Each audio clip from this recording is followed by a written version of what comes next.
अरे बच्चों, कैसे हो तुम सब और कैसी चल रही है तुम्हारी कक्षा 8 के विज्ञान की तैयारी।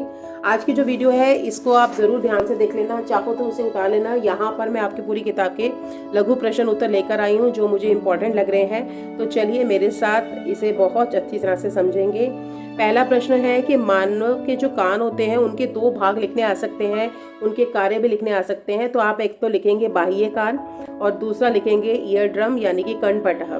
तो बाह्य कान तो ये लिखेंगे ध्वनि तरंगों को एकत्रित करके कान के अंदर भेज देता है, और जो ध्वनि तरंगे जो कान के अंदर आती हैं ये कान के पर्दे से टकराती हैं, इसमें कंपन पैदा होता है और ये ध्वनि को मध्य कान तक भेज देता है। तो ये आप दो हिस्से लिख सकते हैं। नेक्स्ट है, ये इंपॉर्टेंट क्वेश्चन है, बार बार आता है। सूक्ष्म जीवियों के 4 प्रमुख वर्ग लिखने हैं और हर एक वर्ग का एक एक उदाहरण दे रहे हैं। देखिए, सूक्ष्म जीव के 4 प्रमुख वर्ग है, जीवाणु है, विषाणु है, कवक है, प्रोटोजुआ है, शैवाल है। कुछ भी लिख दीजिए। जीवाणु की जगह मैंने जो एग्जाम्पल लिया है वो लैक्टोबैसिलस का लिया है, दूध को दही में बदलने वाला बैक्टीरिया है। प्रोटोजुआ में मैंने लिया है अमीबा, इससे डायसेंट्री होती है, पेट खराब होता है।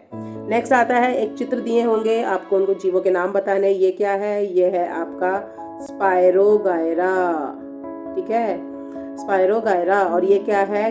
क्लेमाइडोमोनास, ठीक है। नेक्स्ट आता है कि ध्वनि के कोई 2 गुण लिखने आ सकते हैं। सबसे पहले तो आप इसमें ये भी लिख सकते हैं, ध्वनि कंपन के द्वारा पैदा होती है। ध्वनि को चलने के लिए एक माध्यम की आवश्यकता होती है और ध्वनि की प्रबलता उसके आयाम पर निर्भर करती है, जो ध्वनि का तेज या धीमा होना दिखाता है। ध्वनि का तारतम्य ध्वनि का तीक्ष्ण होना या निम्न होना भी हो सकता है, ठीक है। तो इनमें से आप कोई 2 चीजें आप लिख देंगे।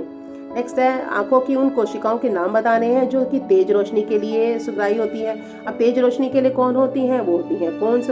और मंद रोशनी के लिए कौन होती हैं? ये होती हैं रोड्स यानी कि शलाकाएं। तो इसमें आएगा तेज रोशनी के प्रति संवेदनशील होती हैं शंकुधारी, और ये शलाकाएं जो होती है वो मंद रोशनी के प्रति संवेदनशील होती हैं। नेक्स्ट है, ये भी इंपॉर्टेंट क्वेश्चन है, 2 संगीत वाद्यों के नाम आ सकते हैं जो तारों को हिलाकर ध्वनि करते हैं। इसमें आएगा सितार और गिटार। नेक्स्ट है, ध्वनि प्रदूषण के 2 स्रोत, ये आपके 2 मार्कर में आ सकते हैं, 2 नंबर में आ सकते हैं, वाहनों के हॉर्न और लाउड स्पीकर। संपर्क बल के 2 उदाहरण पूछे जा सकते हैं, इसमें आएगा घर्षण बल और पेशीय बल। जीवाश्म ईंधन के उदाहरण में आप लिखेंगे कोयला, पेट्रोल, एलपीजी, सीएनजी, ये सब। अगला आता है कि रासायनिक उर्वरक द्वारा मिट्टी को प्रदान करने वाले 3 प्रमुख पोषक तत्व कौन से हैं? एन, पी और के याद कर लेना। N for nitrogen, P for phosphorus, K for potassium. तीसरा आता है, अगला क्वेश्चन है, 3 नर जनन अंगों के नाम, ये आएंगे वृषण, शुक्राणुनलिका और शिशिन। मादा जनन तंत्र के अगर 2 अंगों के नाम आते हैं तो आप लिखेंगे अंडाशय जिसमें बनता है अंडाणु, और दूसरा लिखेंगे गर्भाशय जिसमें बनता है भ्रूण का विकास। नेक्स्ट क्वेश्चन पे हम आते हैं। ये एक वस्तु जो है वो 50 हर्ट्ज पर कंपन कर रही है, ठीक है। तो इसकी समय अवधि निकालनी है। आपको पता है इसकी आवृत्ति क्या होती है? आवृत्ति हमें हर्ट्ज में दे रखी होती है, और टाइम पीरियड जो होता है आवर्त काल 1/1 क्या होता है? आवृत्ति, ठीक है, अपोजिट होता है, याद रखना। तो हम 1/50 कर देंगे और जब हम भाग करेंगे दशमलव लगा के 0 आ जाएगा और ये आ जाएगा 0.02 सेकेंड, हमारा आंसर आ जाएगा। नेक्स्ट आता है, यदि एक वस्तु 100 हर्ट्ज पर कंपन कर रही है तो इसका आवर्त काल निकालना है, वही करना है, 1/100 कर देना है, तो आपका 0.01 सेकेंड आ जाएगा, ठीक है। दाब की परिभाषा पूछी जा सकती है। प्रति इकाई क्षेत्रफल पर लगने वाला बल जो होता है वो दाब या दबाव कहलाता है। दाब बराबर होता है बल और क्षेत्रफल, यानी क्षेत्रफल अगर बढ़ेगा तो दाब घटेगा, क्षेत्रफल घटेगा तो दाब बढ़ेगा, बल बढ़ेगा तो दाब भी बढ़ेगा, बल घटेगा तो दाब भी घटेगा, ठीक है। नेक्स्ट आता है, उर्वरक क्या होते हैं? ये वो रासायनिक पदार्थ होते हैं जो मिट्टी की उर्वरता को बढ़ाते हैं, उर्वरक कहलाते हैं, जैसे NPK या फिर यूरिया या फिर अमोनियम सल्फेट, कुछ भी लिख लेना। नेक्स्ट है, गति की 2 अवस्थाएं बताओ। गति की 2 अवस्थाएं या तो विराम अवस्था होती है या गति की अवस्था होती है। बल लगाने के लिए कम से कम कितनी वस्तुओं की आवश्यकता होती है? बल लगाने के लिए कम से कम 2 वस्तुओं की आवश्यकता होती है, एक वो जो बल लगाए जिस पर बल लगता है। नेक्स्ट, जब तीर लक्ष्य की ओर गति करता है तो इस पर कौन सा बल लगता है? एक तो लगता है गुरुत्वाकर्षण बल जो इसे नीचे की ओर खींचता है, एक आता है वायु घर्षण बल। नेक्स्ट हम आते हैं, दबाव कैसे बदलेगा यदि हम बल को स्थिर रखते हुए क्षेत्रफल का दुगना करते हैं। देखो, हमें पता है जो दाब है वो क्षेत्रफल से उल्टा है, ठीक है। तो अगर उसने कहा है बल को, क्षेत्रफल को डबल कर दिया, अगर क्षेत्रफल को डबल कर दिया तो दाब कितना हो जाएगा? दाब आधा हो जाएगा, 1/2 आ जाएगा ना यहाँ पर। ठीक है। अब वो कहता है क्षेत्रफल को स्थिर रखते हैं, बल को दुगना कर देते हैं। तो दाब जो है वो तो बिल्कुल डायरेक्टली प्रोपोर्शनल है किसके, बल के। मैंने बताया था जितना बल लगाओगे, अगर मैंने बल दुगना लगाया तो दाब भी दुगना हो जाता है। तो कह रहा है अगर मैं बल को दुगना कर दूं तो दबाव कितना हो जाएगा, दबाव भी दुगना हो जाएगा। नेक्स्ट, क्या घर्षण बल वायु में गतिमान वस्तु पर भी कार्य करते हैं? हाँ जी, जब एरोप्लेन को उड़ाना होता है हवा में, तो आपने देखा होगा जो कल्पना चावला जब अंतरिक्ष से वापस आ रही थी तो उनके ब्लेड से वायु में घर्षण के कारण उनके ये जहाज में आग लग गई थी। इसका मतलब क्या है, घर्षण बल जो होता है वो गतिमान वस्तुओं पर भी कार्य करता है, इसे हम कर्षण कहते हैं। चलिए, एक रस्साकशी का पक्ष है जिसमें एक जो है वो 10 न्यूटन का बल लगा रहा है, दूसरा पक्ष क्या देखो वो तो ऐसे लगा रहा है और दूसरा लगा रहा है 8 न्यूटन का। तो अगर ये बॉक्स पर लगा रहे हैं तो बॉक्स किस तरफ जाएगा, इस तरफ जाएगा, और रिजल्टेंट बल क्या हो जाएगा 2n। किस डायरेक्शन में जाएगा, जिस डायरेक्शन में ज्यादा बल लग रहा है, तो ये एक ही तरफ जाएगा। अगर ये A है ये B है तो एक ही तरफ जाएगा जो ज्यादा बल लगा रहा है। आंतरिक और बाह्य निषेचन में भेद देखो, आंतरिक निषेचन जो होता है वो शरीर के अंदर होता है, बाह्य निषेचन शरीर के बाहर। पहला अंतर तो ये लिख लोगे। दूसरा, मनुष्य और गायें जितने भी जिनके बाहरी कान दिखाई देते हैं उन सब में आंतरिक निषेचन होता है। बाह्य निषेचन होता है जिनके बाहरी कान दिखाई नहीं देते, जैसे मेंढक है, मछली है, छिपकली है, ये सब।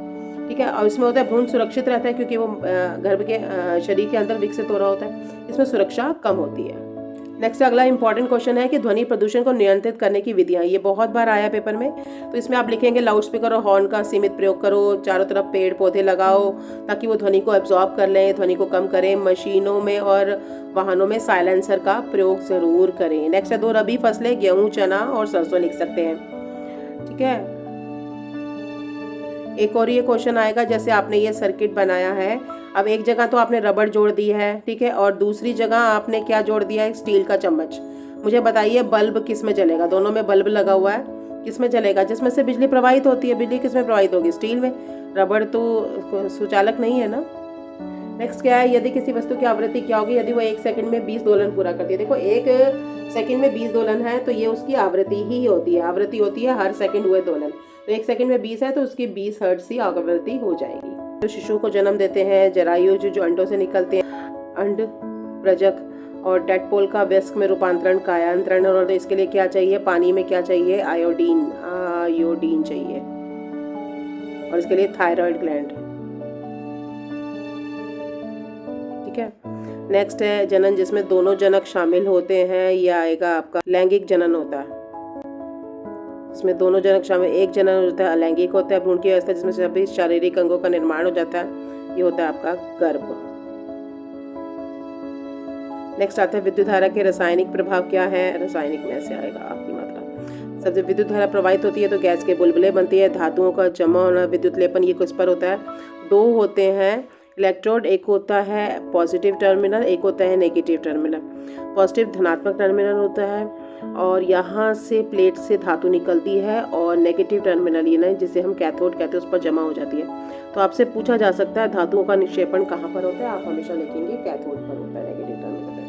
विलयन का रंग भी बदल सकता है। नेक्स्ट है, यदि प्रकाश का एक समांतर किरण पुंज इनसे टकराएगा तो किस प्रकार का परावर्तन होगा, नियमित या अनियमित। देखो नियमित में तो ये होता है कि समान रूप से परावर्तन होता है और हमें एक प्रतिबिंब बनता दिखाई देता है। अनियमित में होता है कि वो प्रकाश को छितरा देता है, जिसकी वजह से हमें कमरे में रखी हुई बाकी चीजें दिखाई देती हैं। तो जैसे पॉलिश की हुई लकड़ी की मेज है, इसमें तो प्रतिबिंब बनेगा। चॉक पाउडर में अनियमित होगा, प्रतिबिंब नहीं बनेगा। गत्ते का पृष्ठ होता है, ये भी अनियमित करेगा क्योंकि इसमें क्या इरेगुलरिटीज होती हैं। ठीक है। दर्पण क्या है, ये नियमित प्रतिबिंब बनाएगा। नेक्स्ट आ सकता है कि 2 विद्युत लेपित वस्तुओं के नाम पूछे जा सकते हैं, तो इसमें आपको बाथरूम की टूटी जो होती है वो क्रोम पेरेटेड होती है, या सोने की परत चढ़े आप कुशनों के नाम भी लिख सकते हैं, साइकिल का हैंडल भी लिख सकते हैं, आप टायर भी लिख सकते हैं। नेक्स्ट है खाद और उर्वरक के 2 उदाहरण पूछे जा सकते हैं। खाद में तो आएगा आपका गोबर खाद, कंपोस्ट खाद, और उर्वरक में आएगा यूरिया, एनपीके याद कर लेना। ठीक है, आसान है ये। नेक्स्ट है एक मच्छर जो होता है अपने पंख को 50 कंपन प्रति सेकंड, यानी कि उसकी जो हर्ट्ज है फ्रीक्वेंसी है वो तो है 500 कंपन प्रति सेकंड से कर रहा है। तो आवर्तकाल क्या होता है, आवर्तकाल होता है 1/, फ्रीक्वेंसी, यानी इसको ऐसे कर लो तो आंसर आ जाएगा 0.002 सेकेंड्स। नेक्स्ट है कोक जो होता है, ये 3 चीज़ें आप याद कर लें, ये ईंधन के रूप में काम करता है, धातुओं के निर्माण में याद आता है। कोलतार से सड़क बनती है, बिटुमिन से सड़क बनती है, ये भी याद रख लेना। कोयला गैस एक ईंधन है। तो इसके साथ ये वाले प्रश्न होते हैं ख़त्म। अब हम मिलते हैं अगली वीडियो में।